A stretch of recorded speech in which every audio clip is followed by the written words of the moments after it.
Seen from Ronaldo, an interview he gave to Sky Sports this week. Do you agree with some of what he said, Roy, in the sense that a lot of these young players have got a lot to do, a lot to prove?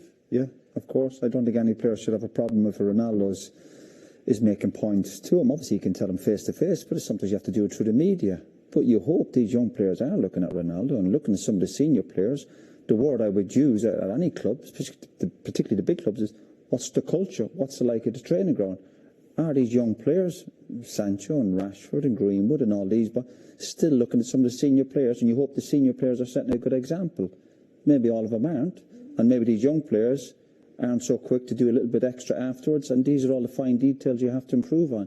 And if the culture isn't right at Man United, in terms of the pace of training or whatever, the tempo or people's attitudes or the way they speak to the staff, if that's not right, then you're going to notice it. And I still think to me, there's still something missing at Man United. There's too many loose ends there that, again, we're on about Sancho, we're on about Rashford. What's happened to Rashford? Man United have to get to the bottom of it. That's part of their responsibility when they're working with good young players.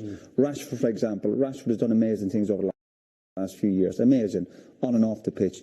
But clearly there's something amiss. I looked at him Monday night, and I was looking at him going, well, the lights are on, but there's nobody home. The kid looks lost.